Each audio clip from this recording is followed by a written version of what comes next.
Hello and welcome to Jamie TV, 100% live on YouTube. Ooh, we seem to have a MIDI hang. Let me show you how we can fix that in Cubasis. Right, so if I go to this thing here, choose any MIDI track, select it, go to routing and press Midi Panic. There we are. Fixed. All right, so that was I've been meaning to show that, so it kind of did me a favor. Welcome to Jamie TV. Welcome to another Cubasis 3 workshop.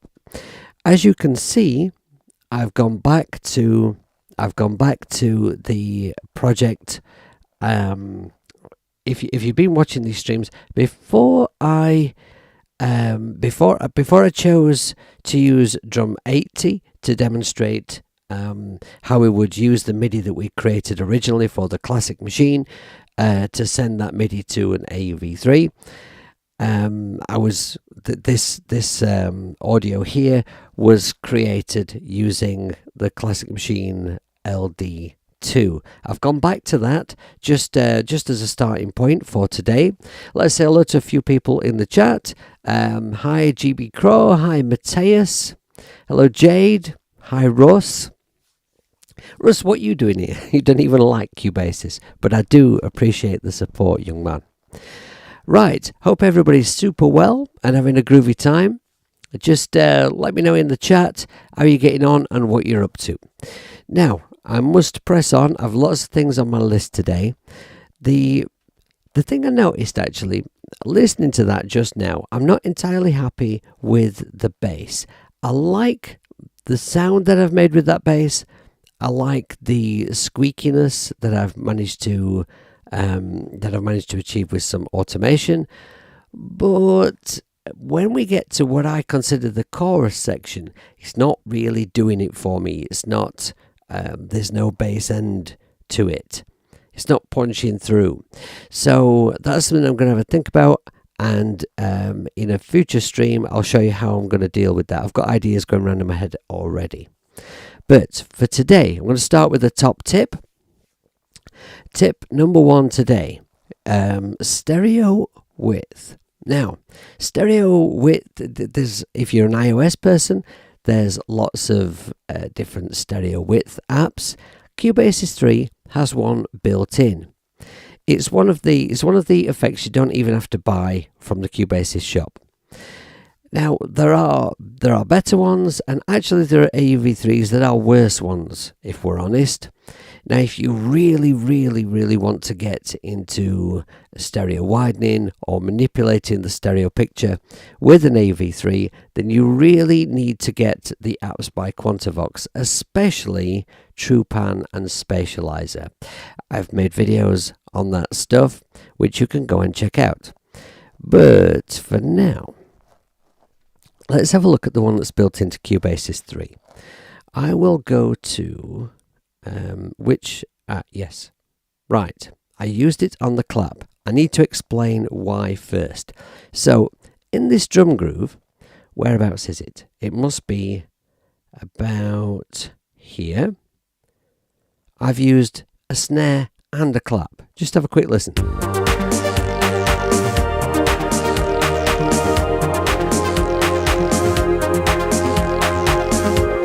Now, snare and clap. Typically, if we're going to use a clap in a drum groove, we probably wouldn't use a snare. I tend to think of them as they do a pretty similar job in a groove, and so you probably mostly would use one or the other. But I don't know why, when I came up with this particular groove, I wanted to use both.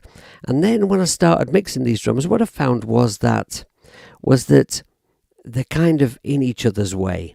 They occupy the same space, the same sort of frequencies, and I just felt it sounded cluttered.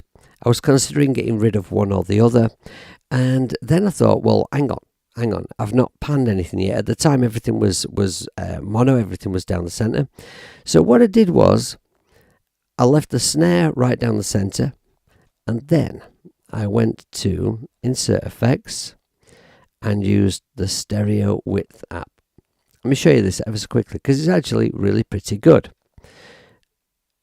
I'll solo the clap. Yes, that will be helpful. Let's make a little loop around some claps here.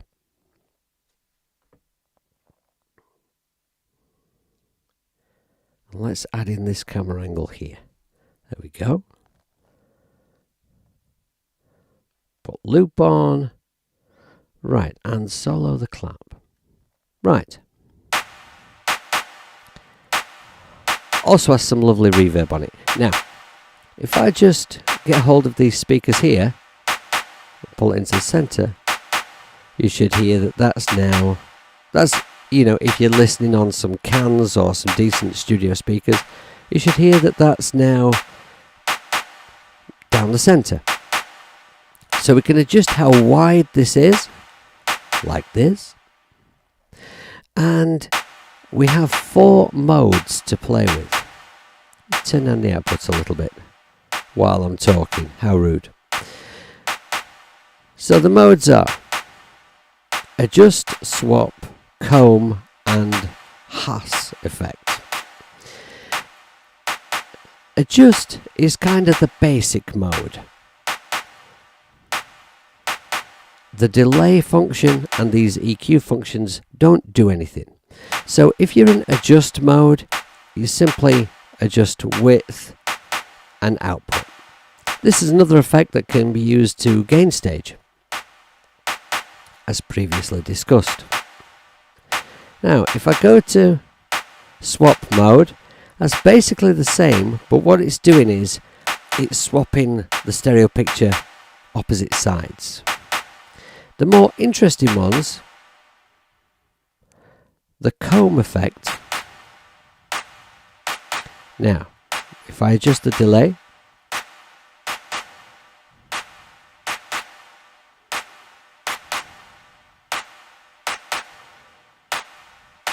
and here we can also adjust EQ. And the Hass effect creates a stereo, kind of a stereo illusion by delaying one side. And the EQ also works in this setting.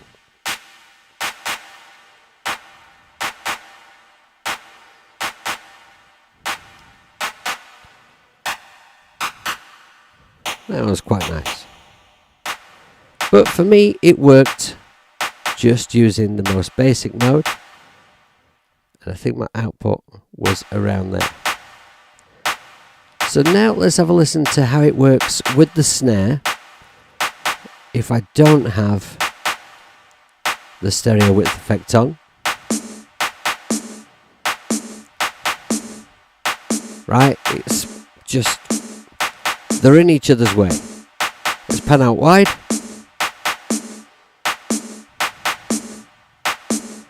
And that sounds smashing. There you go, that's top tip for today. The stereo width effect built in to Cubasis 3. Take these mutes off. Right. I want that track to be muted. Okay, now, first thing we're going to talk about is multi-input and output interfaces, right? So, most people are using interfaces that are just 2 inputs, 2 outputs. That's the most common kind of audio interface that people purchase to use with whatever device they're working with. Because for most people, most of the time, that's all you need. That's what works. But you can get interfaces with many more inputs and sometimes many more outputs. And quite a few people have been asking me, how does this work with Cubasis 3? Can you do that on the iPad or other devices? And sorry, I always tend to be talking about iOS, but I have to remember that some viewers are on Android or Chrome. And it's just very, very simple. It's very straightforward. So let me just show you my interface. I'll show you what I'm using right now. Normally, I use the iRig Pro Duo because, again, most of the time it suffices for what I need it to do. But today I have got my Tascam 1608 plugged in. If I go to overhead view, and then I'm going to grab this overhead camera, I'm going to angle it like this,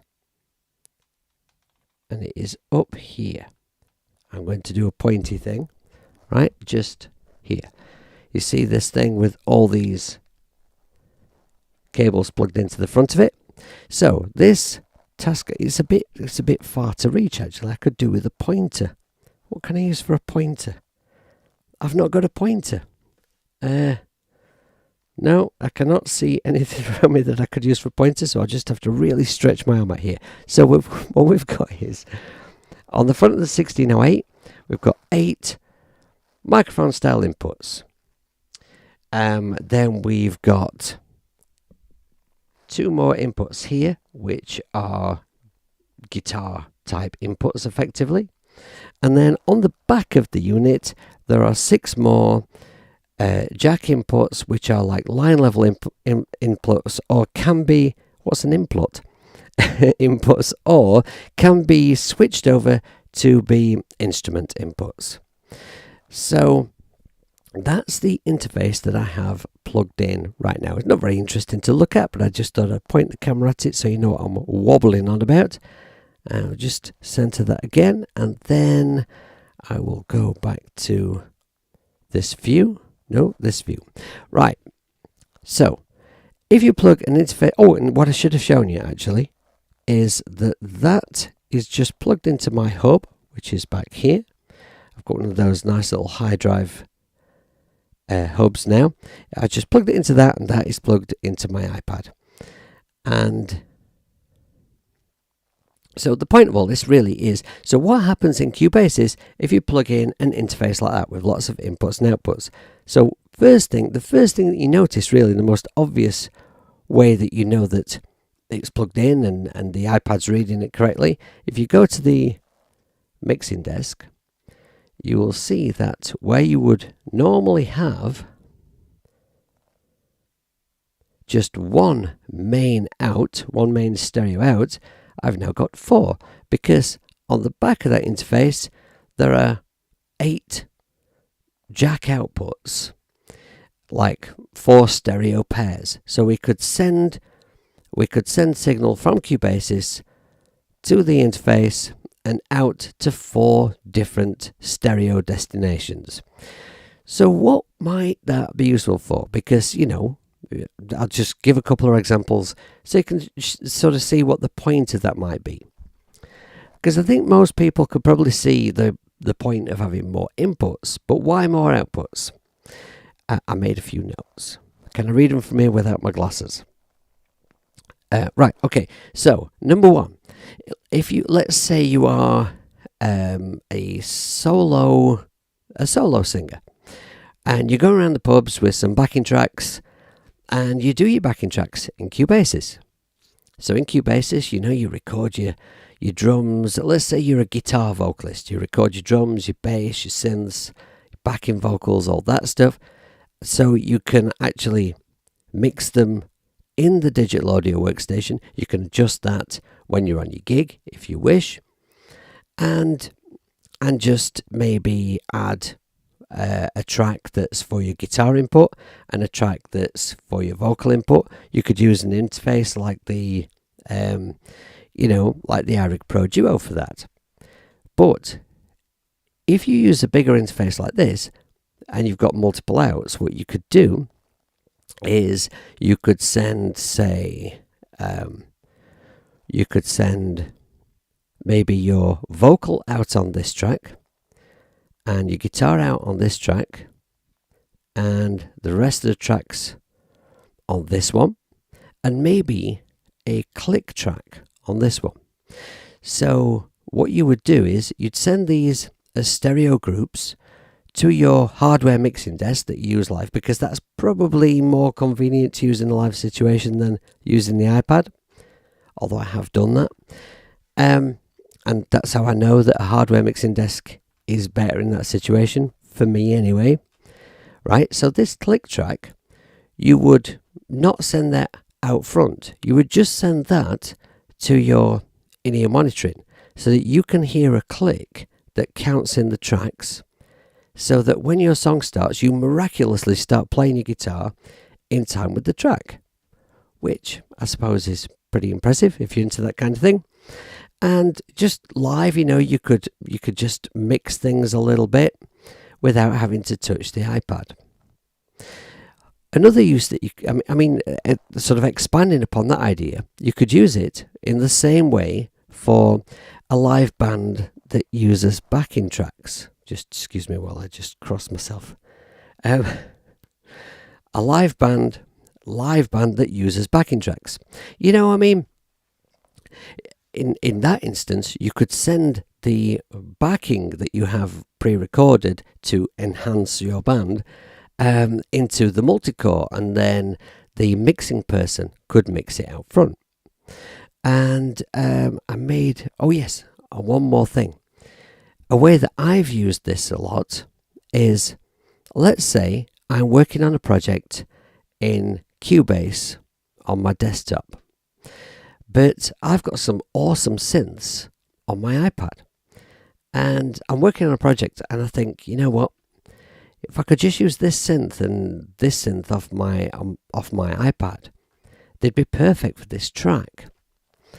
So what I can do is send MIDI out of Cubase, and I set the destination for the MIDI to be the output of the audio interface that's plugged into the computer, right? And then a MIDI cable from that audio interface into the audio interface that I'm using for the iPad. Then I can use different MIDI tracks in Cubase, right? Put them all on a different MIDI track. And then in Cubasis 3, I would go to each MIDI track. Let's just go to a MIDI track, right? So let's say I've put a synth I really want to use on this track. So I just go here to routing, and I make sure it's receiving MIDI from the audio interface, and I select the right MIDI track, and then it receives that MIDI that's coming in via two audio interfaces.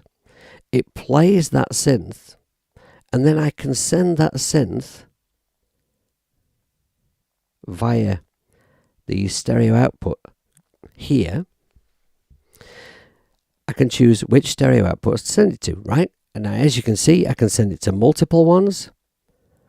I can just click all, send it to everything, or I can just send it to one in particular, which is what I do. Let's say I'm using 4 MIDI tracks in Cubasis to send, in Cubase to send to Cubasis, and so on each of those synths in Cubasis, I send it to a different stereo pair out, and then all I do is the outputs from the audio interface that's plugged into my iPad, I connect them to the inputs on the audio interface that's plugged into the computer and record that real audio back into Cubase.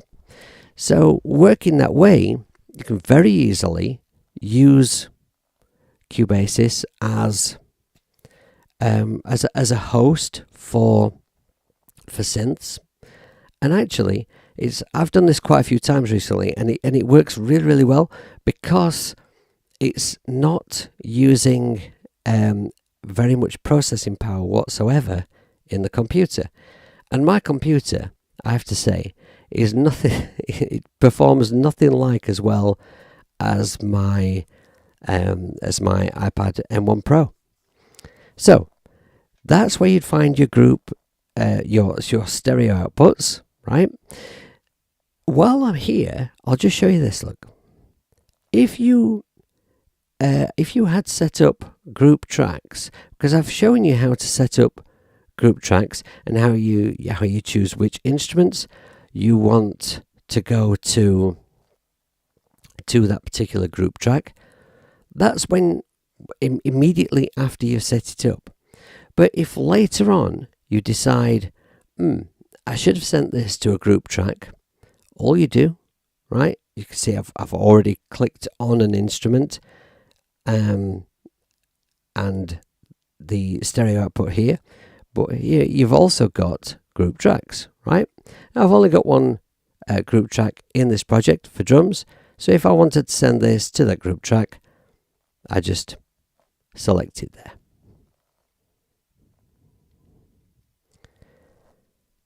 Does Cubase still run SMPTE timecode these days? That's a really good question. I think it does actually, Russ. I think you can still actually do that. Obviously, I've not needed that for a very, very long time, so I'm not really 100% aware, but I don't see why they'd remove it, to be honest. You know, I'm sure I'm going to find that out. I'm going to find that out tonight. I shall check. Right then, so that's audio interface. Right, so I said earlier, I imagine that most people can see how multiple inputs could be very, very useful, right? Because let's say you've got a few bits of hardware gear and you want to use that alongside the instruments that you use inside of Cubasis. Well, all we do is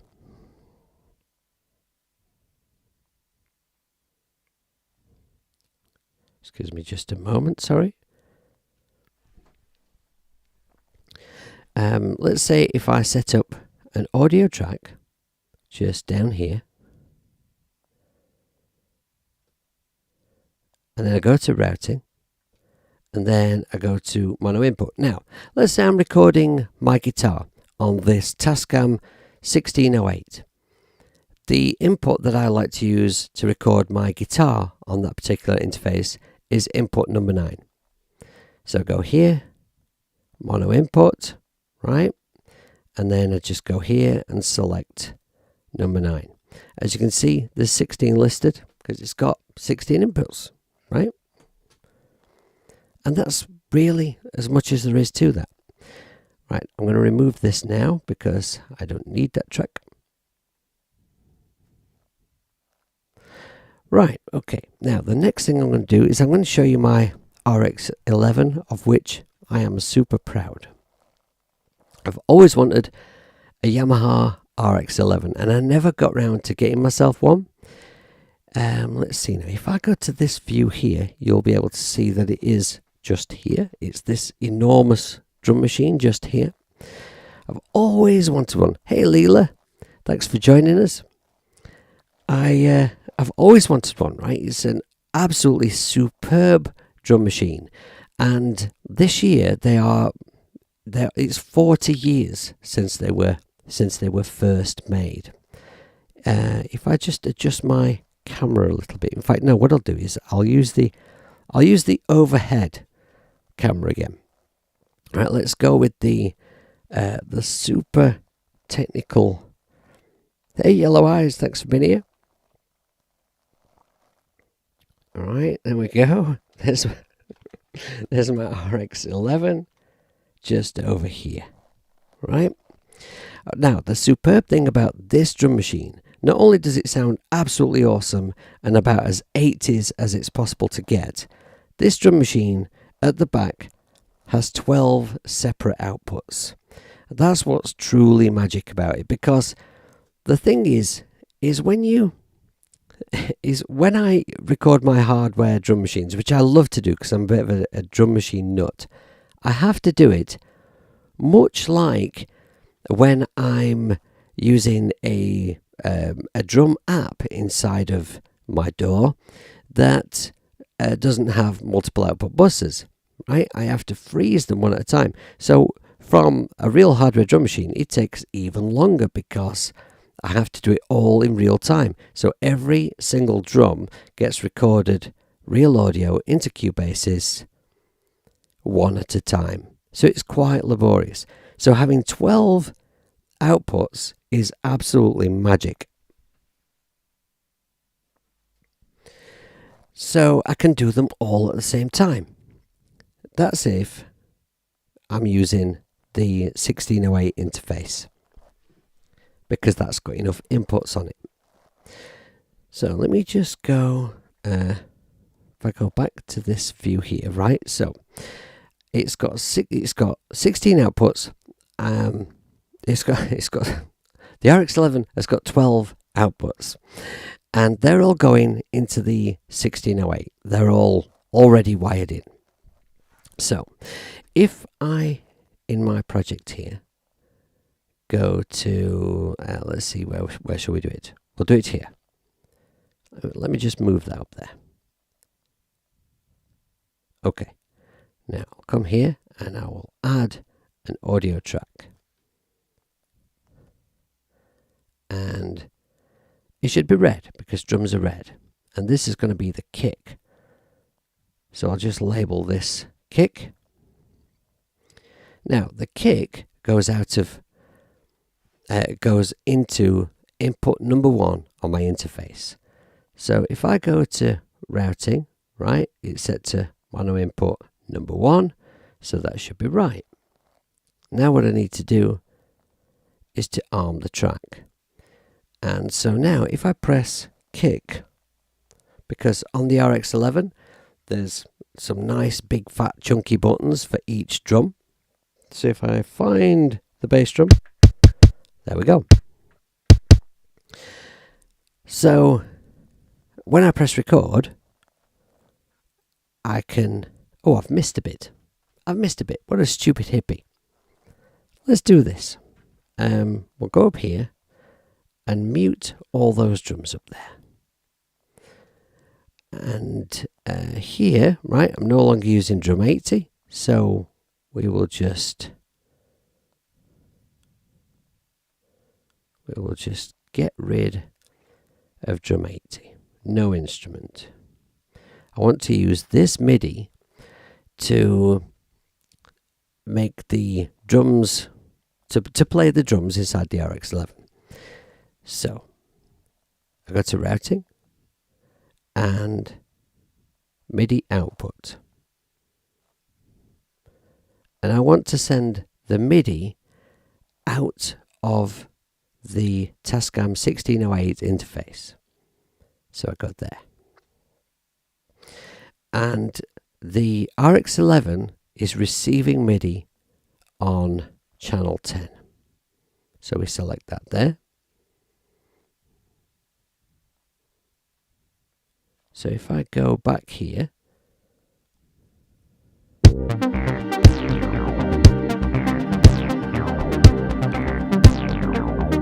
right, that's the kick from the RX11 coming into Cubasis.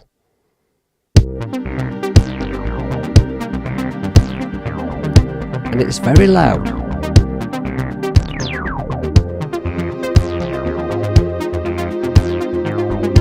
And just to prove a point that that is actually the RX11 coming into Cubasis, if I just unarm the track,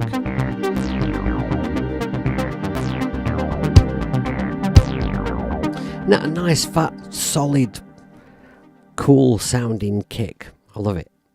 Of course, I don't need hardware drum machines at all. I just have a fetish for them. I just really love them, and I get a lot of pleasure out of using them. But really, you know, I've got software that does just as good a job.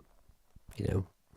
Yes, that's very true, Russ. I remember that being very much the case back in the day. In fact, a lot of the time, drum machines would be on MIDI channel 10, and on some of them you couldn't actually adjust them at all. I don't know why it ended up being channel 10, but that was the common thing. This was on set to 10 when it arrived, and just ever so quickly, like I was saying, I always wanted an RX11, and I've been trying to find one at a price that wasn't too stupid, because they're starting to really go up in price now. Because if you've got one that's 40 years old that's still in working condition, you know, it's a value now. And so I was trying to find one that wasn't going to cost me a fortune, and eventually I found one, and it was really, really cheap. And I was watching it on eBay, and I thought, this is gonna go. It's just gonna skyrocket, and it didn't. It didn't skyrocket at all. I got it really, really cheaply. So then I thought, well, there must be something wrong with it, right? It works absolutely perfectly. The MIDI works. All the buttons on it work. Its memory, battery is fine. It's everything about it, and it's more or less immaculate. 40 years old. It's older than our lass. Anyway, so yeah, I got sidetracked there, didn't I? It's not uncommon for me. Right, so as you can see, if I was to then, continue to add tracks here, right, so I add another one here, and we'll not piss pants about changing colours or retitling this time, and I go to input 2, that should be my snare.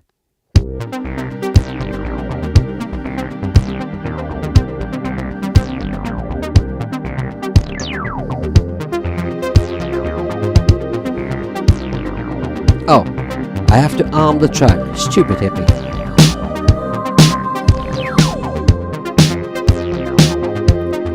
Right? That's just fabulous, is it not? Right, I'm going to change my project here because I'm aware that it would be very, very tedious and boring watching me add a load more audio tracks and arming them so that I could record the drum machine in. So I prepared a project earlier, for any Blue Peter fans out there, where I had done that. So you'll see down here, we've got kick, snare, hats, clap, tom 1, 2, 3 and 4, etc, etc. And all sent to a group track. So now if I play this project, you should hear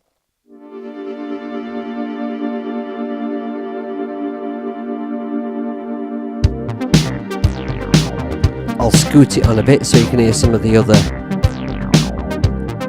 drums.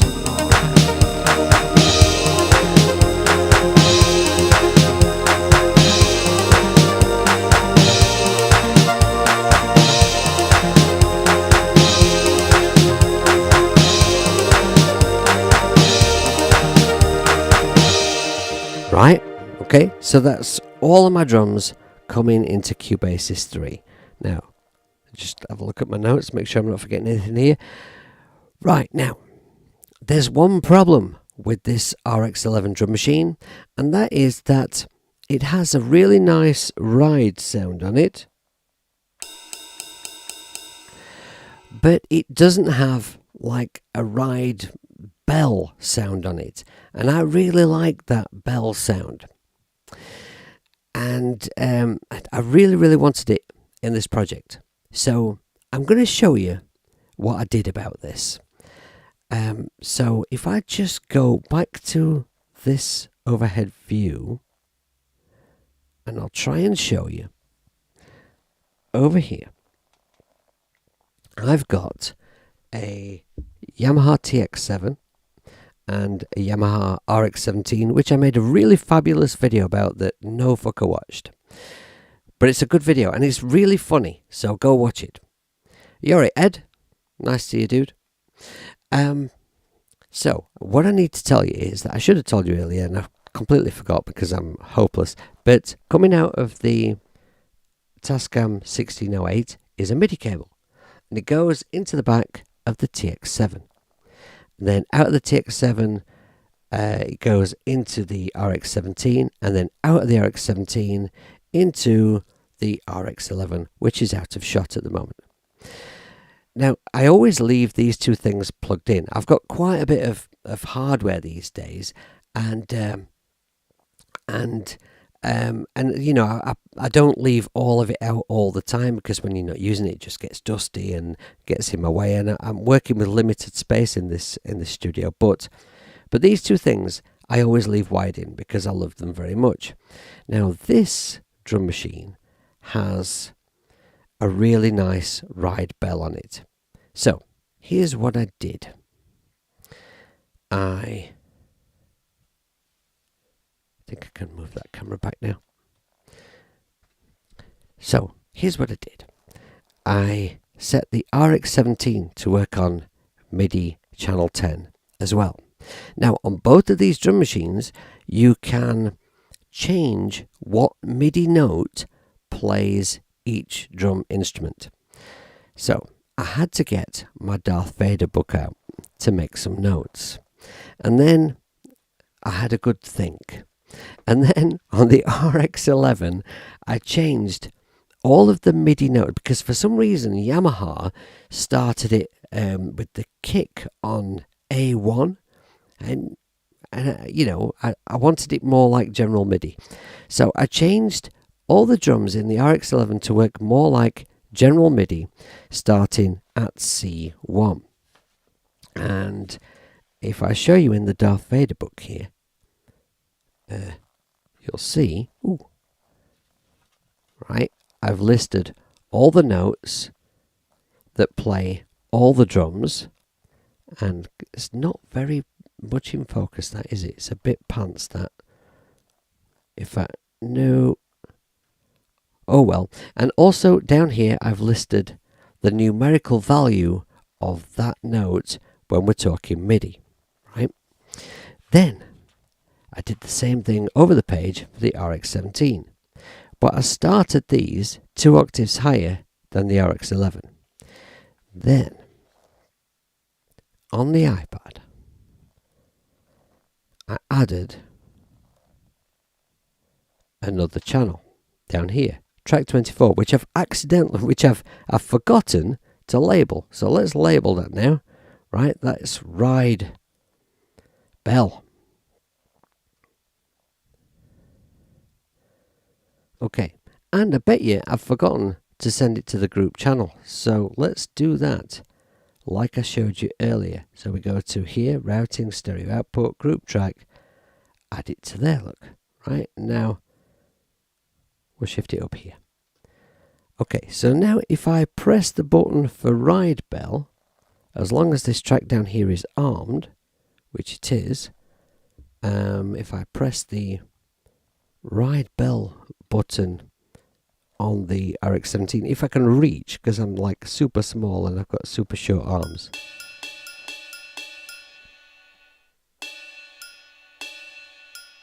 There we go. For some reason it's intermittently playing something else. We must have got some kind of MIDI clash here. Oh, I know what it is. I've got a button pressed down here. I got the instrument change button pressed in, so now I should just have, yeah, Ride Bell. Magic. There's always some bastard thing, isn't there? Anyway, so now I can record the Ride Bell in as well, because the drum MIDI is all going out on channel 10 and none of the notes clash, so we're good to go. We can record the whole lot in. So what I would do is just make sure all of these tracks are armed and ready to record, and just press record. I've probably got a pre-camp mode, but it's not going to affect anything.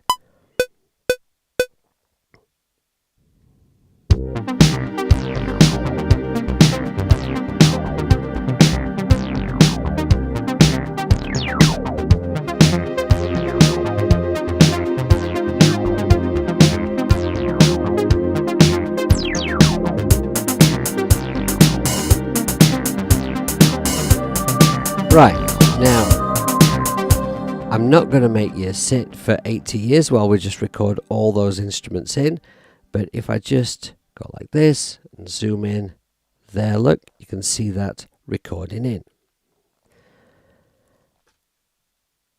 Now, while they're all highlighted, I'll just delete all those. Now, before I move on, top tip number 2. Let's go to Media Bay and go down to trash, and you'll see because I've just deleted a bunch of files from there, they're in my trash. I'm going to empty out the trash. It gives you a chance, you know. Are you sure? You're not just about to make an almighty fuck up, are you? No, I'm not. I'm happy with that. I'm deleting everything. Now my trash is empty. Now, if you're working with real audio a lot, you know, that it soon builds up the memory space that takes up. So try and remember to regularly empty out your trash. You'd be surprised how much memory space that saves. And also, actually, if you have accidentally deleted something, because this is really easy to do on iOS, right? Because it's a touch screen interface, it's very easy to have something highlighted that's off screen, and then you delete something else from your project. And because you've got that other piece of audio or MIDI selected already, you delete two things. Then later on, you're working on your project and you're like, where's that bit gone? Why is that bit missing? Go to deleted files and search in there. Now, if you're like me and you like to label things and you do it kind of very methodically, then it will be very easy to find and you can pull it back into your project. Just press on it and drag it back in. That was top tip number 2. Well thought through. Well, thank you, Russ, but I actually sort of I feel like I've maybe stacked up too many things to show you in this particular stream. But fortunately, I already created another project because I didn't want to bore you, sitting there waiting while I recorded all of those drums in. So here are the drums, all recorded in. Now, one thing I've not shown you, and I'm aware I've shown you, but I've not shown you that I had to move the MIDI around a little bit to correspond with the drums, excuse me, sorry, in the 2 drum machines that I'm using.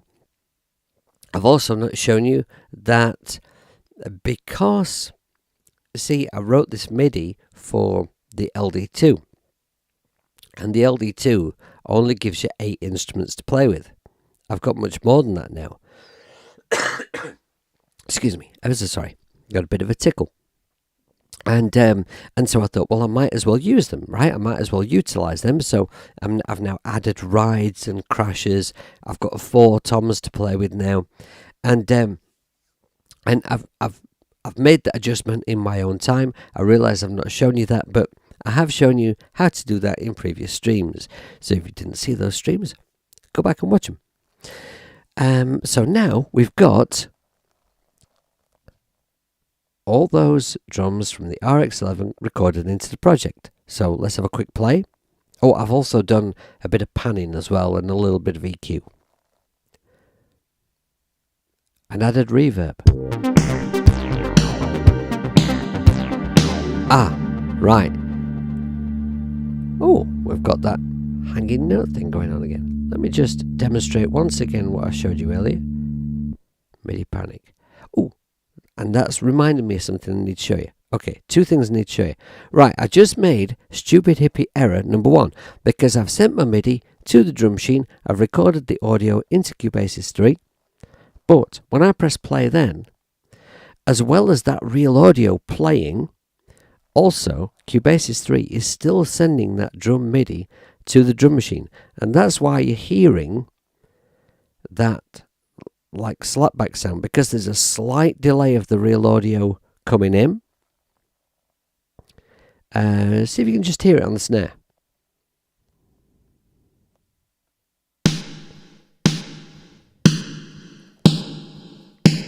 Right, take the MIDI out. So, I need to mute my MIDI now.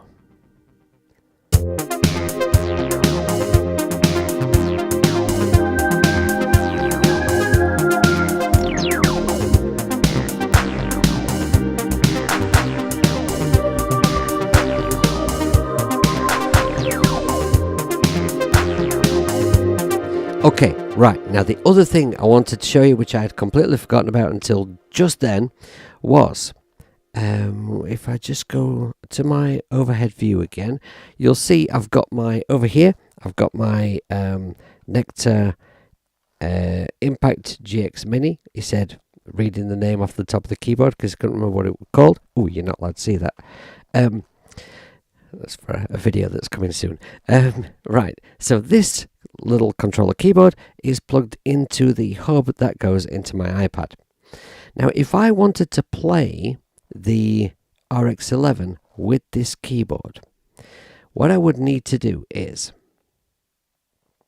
the MIDI channel that is sending out on channel 10 to the drums. You can see here all MIDI ports are selected. I could, if I wanted, go in and select the actual keyboard from there, but if you've got all MIDI ports selected, then any device that's plugged in is going to work. But you might want to select an individual one because you might want to select a different controller for other channels. I think that made sense. I'm not entirely sure. Right, so now if I press my controller, nothing is happening. I need to select Midi Thru, and then nothing is happening. Why is nothing happening? There's me thinking I'm so ever so clever. Why would that be? Oh, I know why it is. No, I don't. Oh. What is that? Right, okay, so if I press buttons on the RX11, that's working. Right, okay, so think it through, Jamie.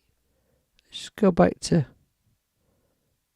all MIDI ports, right, and that's going out of my interface on MIDI channel 10. Oh, I know. I've not got that track armed. There we are.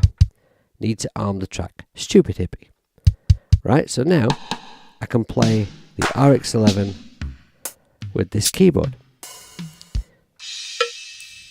Now, because I set the notes for the RX17 to start 2 octaves above the RX11, if I go up 2 octaves, now these are the sounds from the RX11, which you will probably just be hearing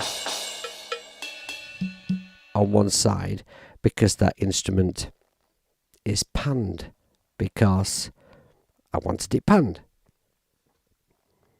Where are we?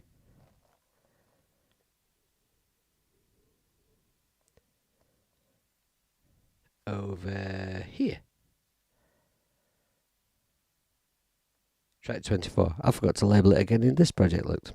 Anyway, never mind, I can do that later. You see that's panned there. Okay, so that is as much as I'm going to show you with the audio interface and RX11. Now I want to show you something completely different.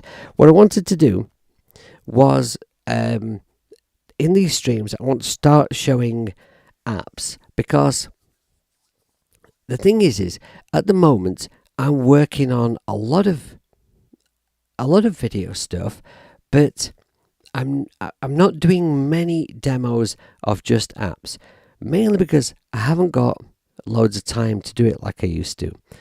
And because doing the Cubasis streams and also the Patreon streams kind of takes a lot of the spare time that I do have. It takes up a lot of the spare time that I've got. So it's difficult to fit that in as well. So what I thought I could do is, in the Cubasis streams, each time I'll show you one app that I think is well worth looking at. So even though it's kind of going to focus in on an app, I'm still showing you in Cubasis, so it's still very relevant. And because developers keep sending me apps, and I want to show them off. It's just finding a way to have time to do that.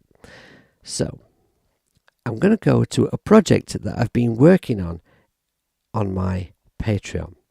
So at my Patreon account, and they've got a couple of patrons here in the chat today, each week on a Friday, 12 o'clock UK lunchtime, I just do a private Patreon stream. So if you are a patron, you can get the code and watch it on live, watch it on YouTube live, and join in the chat or watch it later at your convenience. And it's just a chilled out session where I just make music, I talk to people in the chat, have some coffee, and for the last several weeks I've been working on this chill wave track, which I'm trying to find. There we go. I'm going to use this to show you this app. Alright, so the app is Dr. Vibe. There's quite a few videos coming out on this one at the moment. I believe that Jade is going to feature the 3 new apps from Sketch Audio in a stream later on. Like a private dancer, yes, Russ. And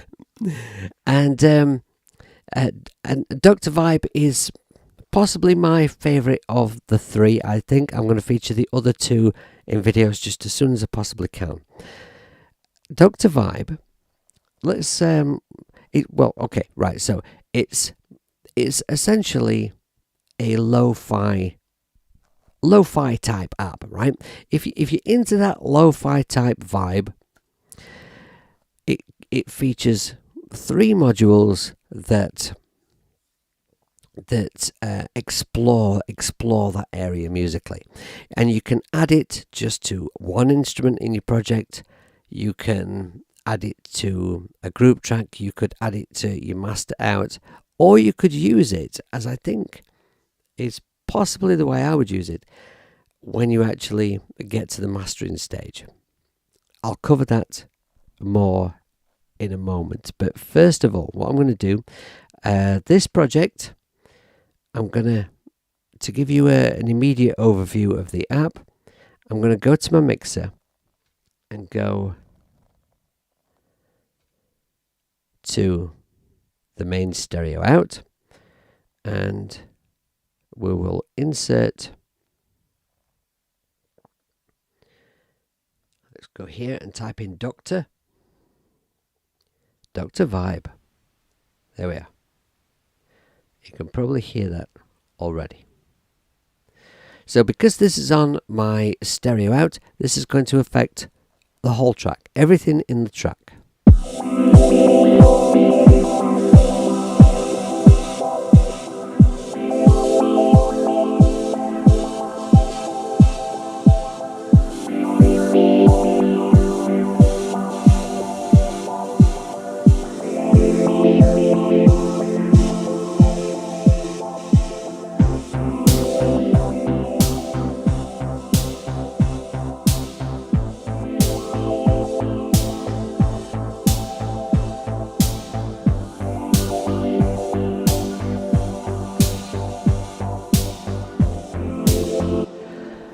Sorry, I just realised that was extremely loud, and I just had to pull down the output on my mixer. Heavycore Project, thank you for joining us. Right, so okay, let's have a look at this app.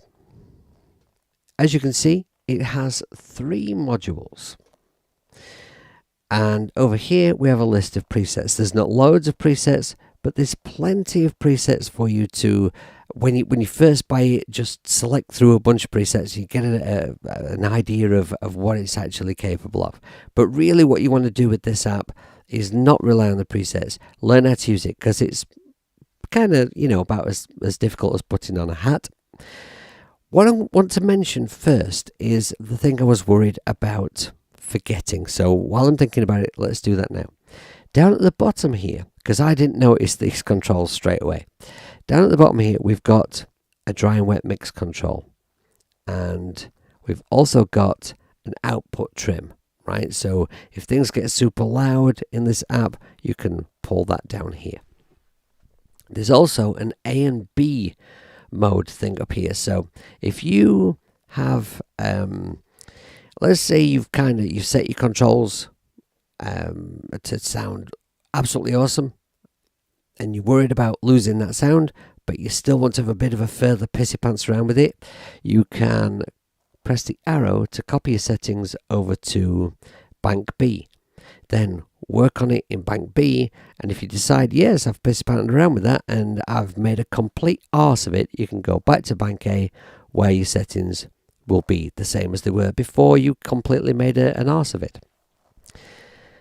Right, so I'm going to switch off these two modules here. We'll focus on the first one. Now, in this first one, this is where we do, like, you know, crackle and hiss and noisy stuff.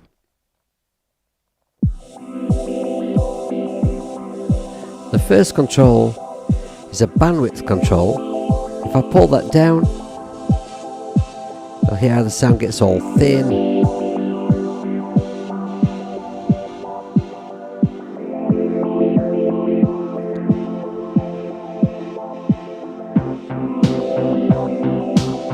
You'll hear the bass end of the track coming back in as I turn it back up.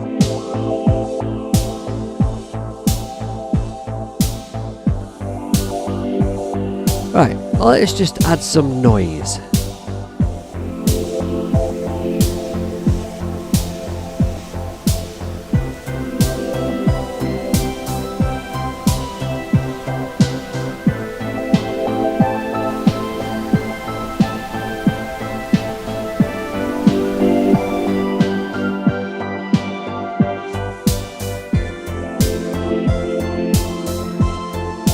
One thing I'll say about this app, and loads of people have said this, it's quite easy to move the wrong control because the name for the control is underneath, and I can understand what the developer's done here because the developer wanted to get everything on one page. There are a couple of useful controls hidden up here, which we'll have a look at in a moment, but other than that, everything is on one page, and I like that. That works for me. But it's so the name for the control is underneath the control, right? So noise, this one, right? So crackle, this one. I really like that. I could see me definitely using that. I could see me using this at the beginning and end of a track. Maybe just automate it in and out, just at each tail end of a track. I could definitely see me doing that. Don't go nicking my idea, right? And this here simulates the sound of the needle on the vinyl. So let's say you've got a degraded needle traveling around on your invaluable vinyl. Let's have a listen to what that sounds like. Let me scoot this along to the snare. It'll sound much better when the snare comes in. Well, you'll hear it better. Hear what it does to the snare here. And more. Right? Let's take that bandwidth down. Too much. Right there.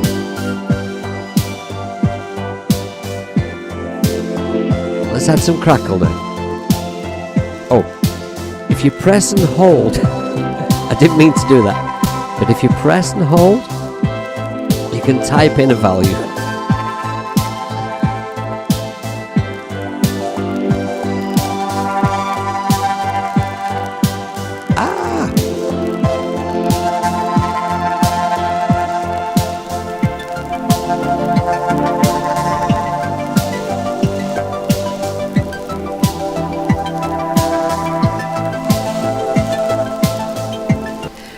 Right, it's because I'm using a mouse and I hate using it. Right, now you can, the other control I was worried about missing and I nearly did, right? You can choose between standard playback quality and high. Now I'm using an M1 Pro. It's pretty amazing, so I'm going to go for high quality. You know, if it was struggling, if you could see that the CPU or DSP in your DAW was struggling, then, you know, just switch it back.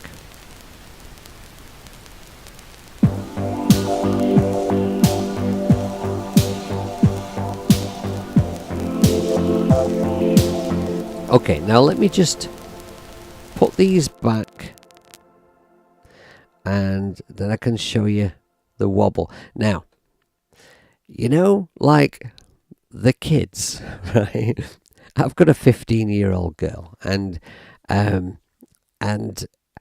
remember only a couple of years ago I was talking about cassettes, and she had no idea what I was talking about. Now, all the artists that she's into are releasing the music on cassette because it's like retro cool, all right? Well, Dad should be like mega cool because Dad's got about 400 of the bastards in the attic. Because I don't listen to them anymore, just purely because the only place that I had a cassette player was in the car. That's where I used to listen to my tapes, and now it's just Bluetooth. Miserable, really. But right, so if you're missing the cassette vibe, we can introduce some tape wobble.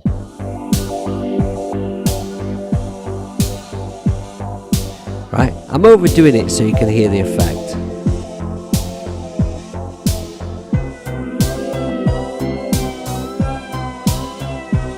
Drunken chill wave.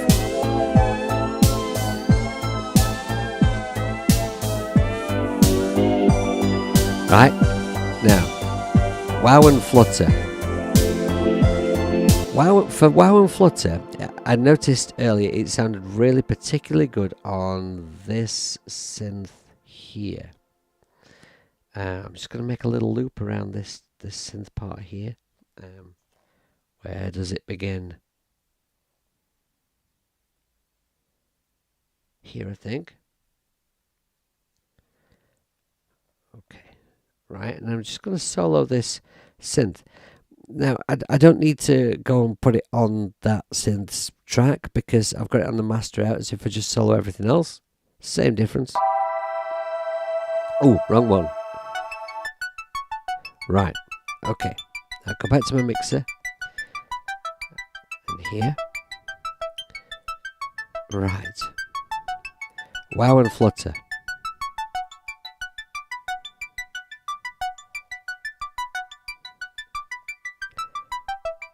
Plus wobble. Oh God.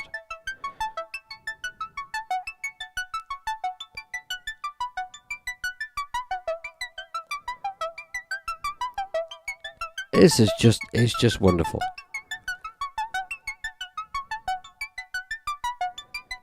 And let's put a bit of noise in there. Let's see if we can make it sound like a tape.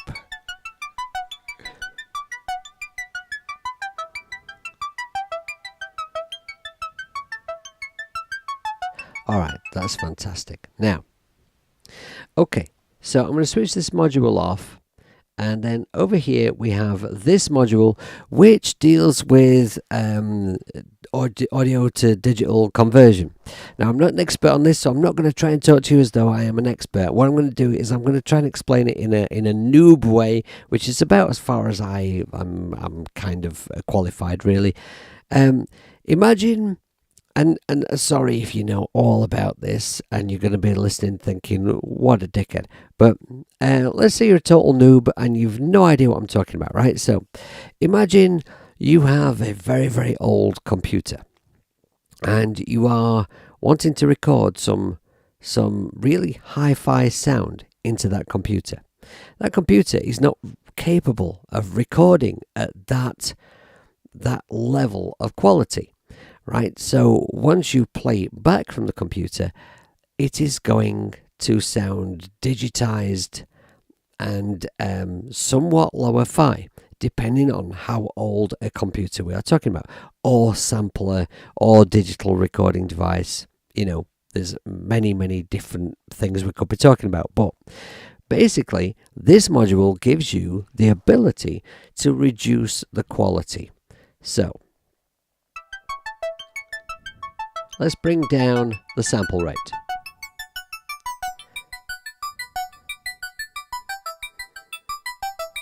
I just like that. Right, and then the bit depth. If I put the sample rate back up, You can hear the difference between the bit depths. Now, we can get some really interesting effects by bringing up the drive, so we're hitting this converter harder, but bringing down the output, or indeed, but driving it a lot less and boosting the output. Then bring down the sample rate.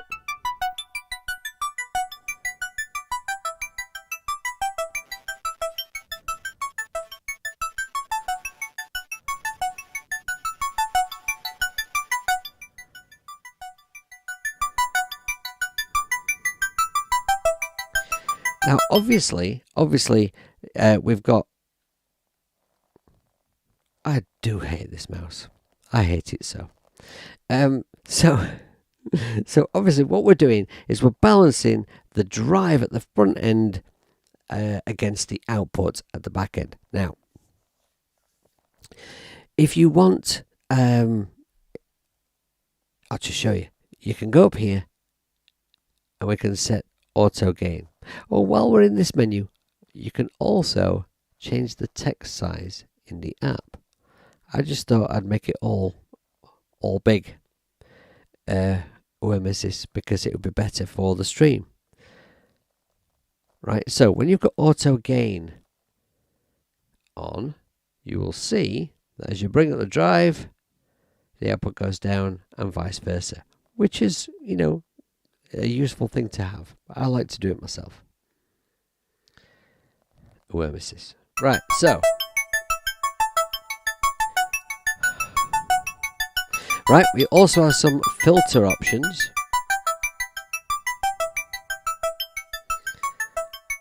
Let's just bring that. Right, listen to the filter options. This is the smooth filter. That's the harsher, steeper filter. And that's the brighter one. And then we have anti-aliasing. Nothing activated at the moment, so let's go with gentle anti-aliasing.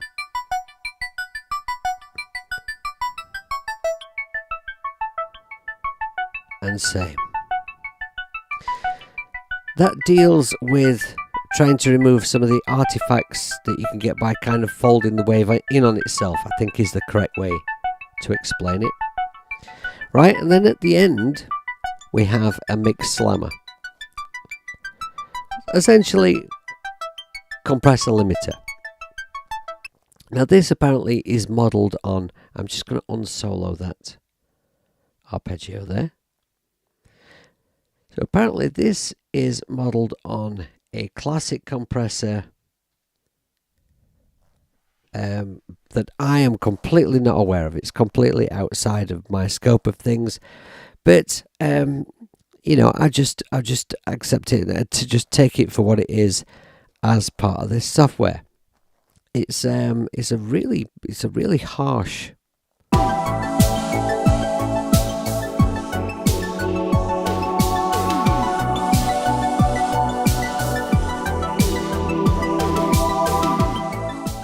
Very, very harsh compressor. You can really make it pump and really squash things.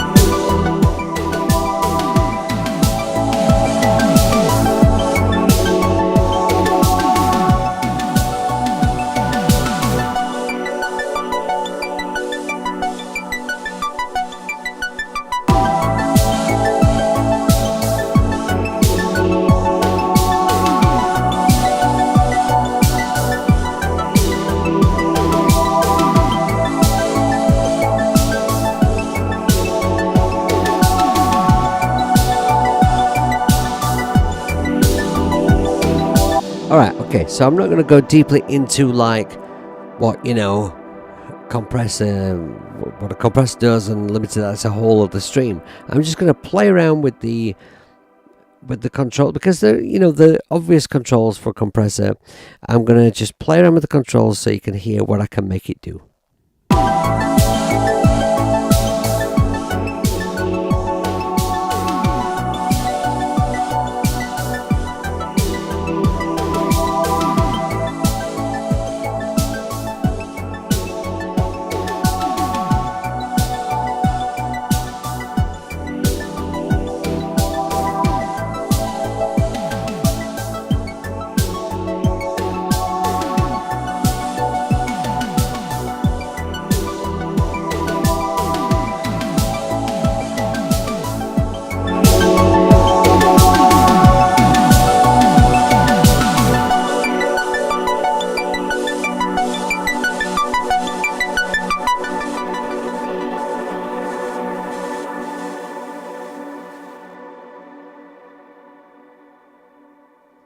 Start again, track.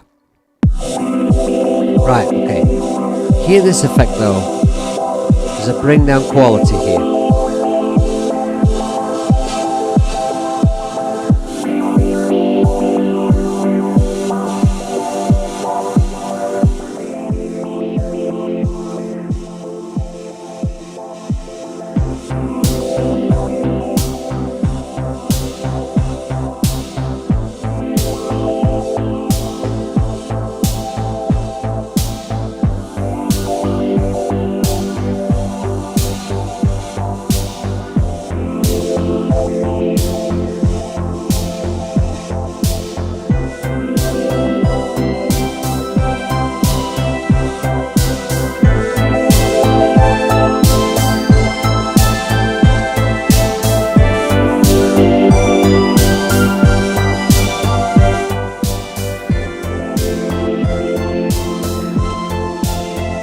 And of course it does also have a dry wet mix control, so we can blend this effect in if so desired.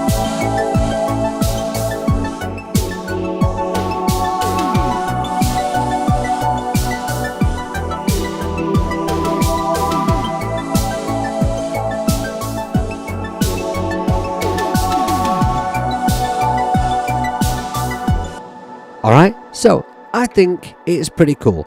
I'll be honest, when I first started using it, I was a bit like, it's another lo-fi plugin, and I was a bit hasty at reaching that conclusion, because I came back to it and used it more, and I found the best way to actually learn it was to use it like this, on a whole track rather than on one instrument, to learn it at least,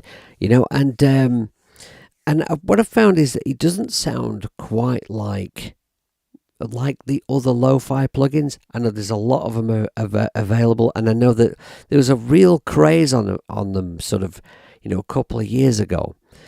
And I think that, at one point certainly we got a little bit lo-fied out. The thing for me that actually makes this one really quite different and quite special is this module, the vinyl simulator module. I mean, that's where the fun is, I think, mainly. But when we start playing with these converters here, you really can come up with some really nice, unique sounds. Now, you could use this. You could just use this the way I've been using it on an output. But if you are, the warning I would give you is, if you're using it on an output and you're sort of slamming it with heavy compression, then you may be screwing your track up for the mastering process. The mastering process I am not an expert on. Jade Starr may talk about this when she does her stream on this later on, because Jade is the mastering person. But you don't want to be like hugely compressing your track and then sending it for mastering.